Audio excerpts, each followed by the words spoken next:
everybody. I'm Juliette Huddy, and we are here in Chicago at the Bottom Lounge with my favorite band on the planet.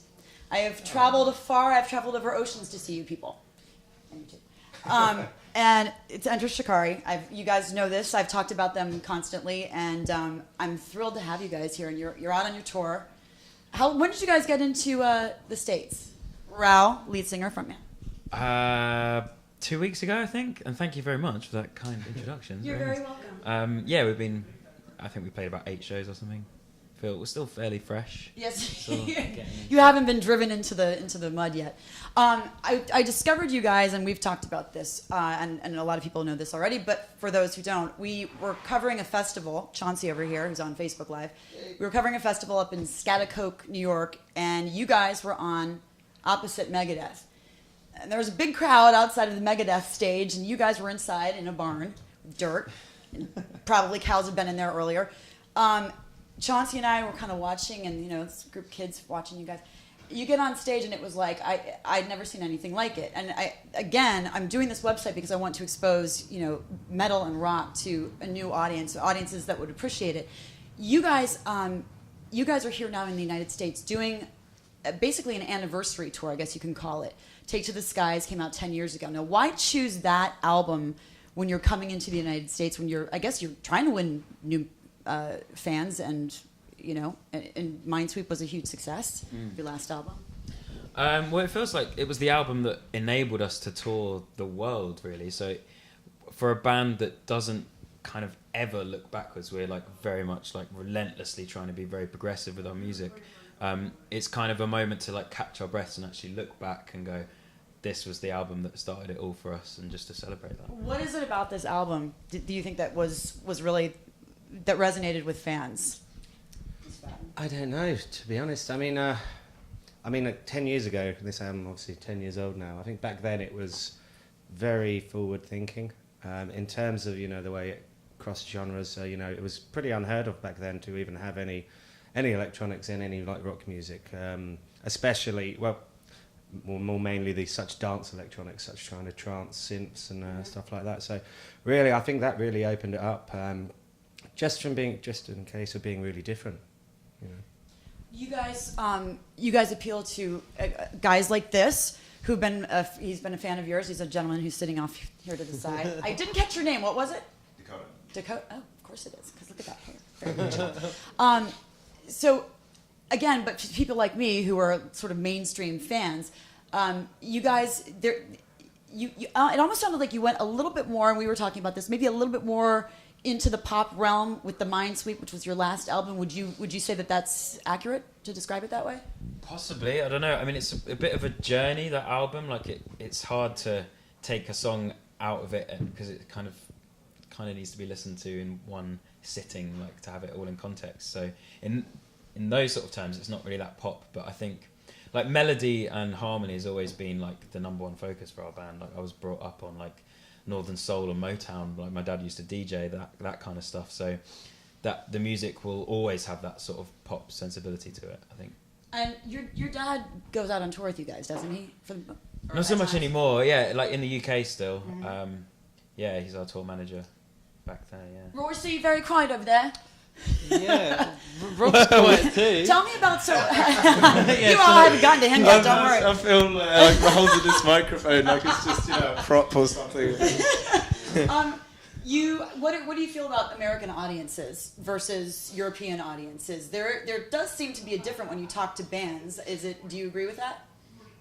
I would say that Enter Shikari audiences around the world are sort of all quite sort of similar in sort of temperament, and I guess when you from my experience of Enter Shikari shows, and talking to fans and stuff, I find that generally it's people from all walks of life, it's just a mixed bag of just people that just have found a spark in whatever it is that we do. Well, the lyrics, are really pretty.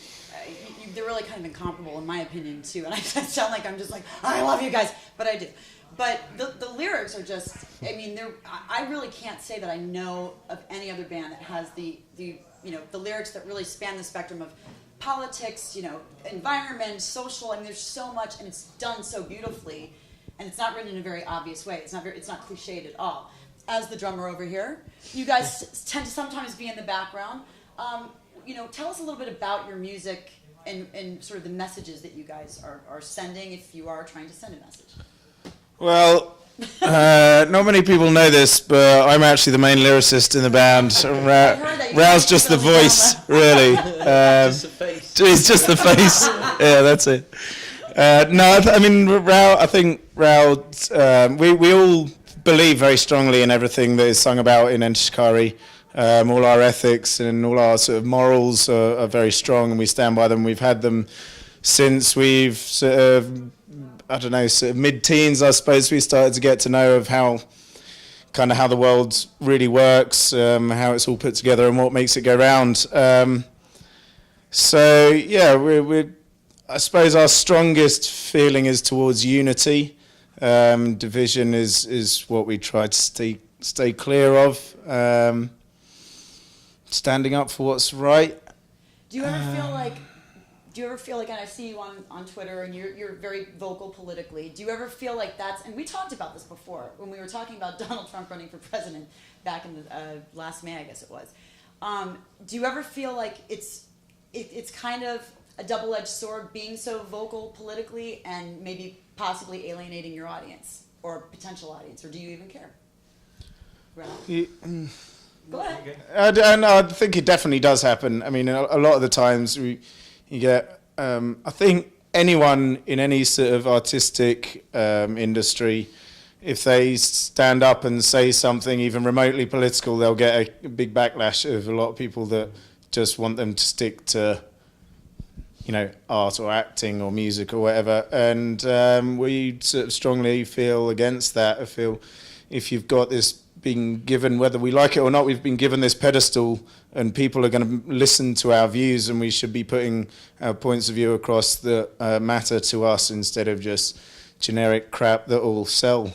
Well, I think it was Dave Mustaine in the tour bus when we were doing that show, the festival, when I first saw you guys. He was saying, he was talking about Donald Trump, and he said, like it or not, it's punk rock to have these wild views and statements and things like that. I mean, is that something that you sort of, I heard you go, and subscribe to?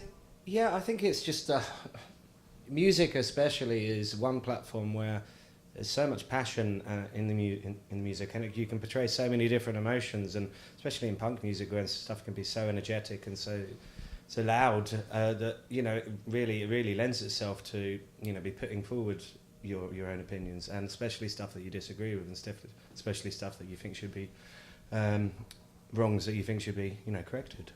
Do you guys... Sorry, just to clarify, yes. Dave wasn't saying that Donald Trump was punk rock, was he?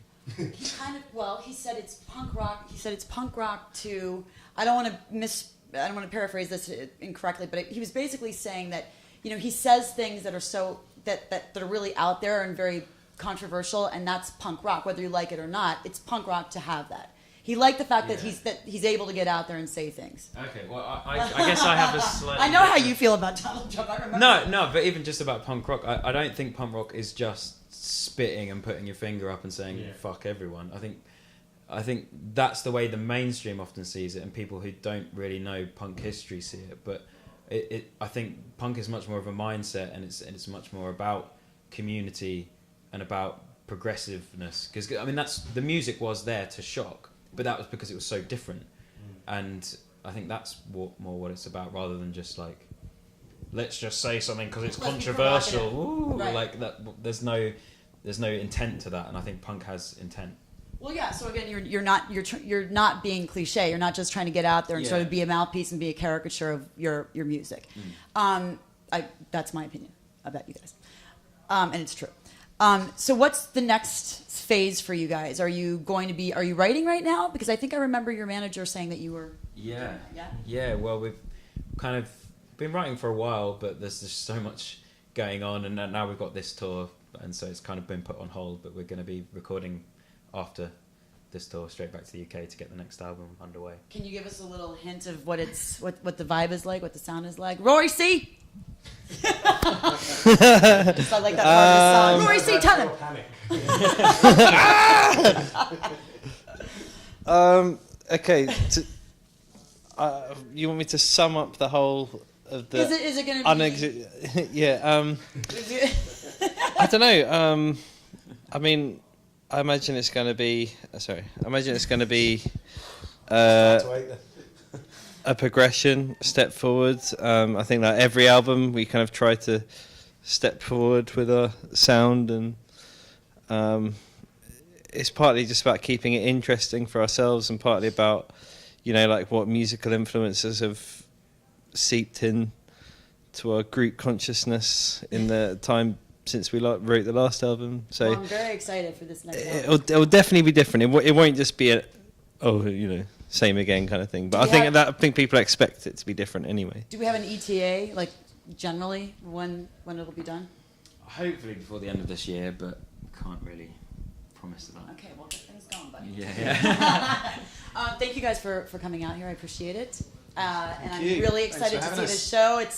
They're the best live band, and I'm definitive on saying that they really are. And I'm really excited to see you tonight. And at Irving Plaza in New York as well. And down in Philly as well.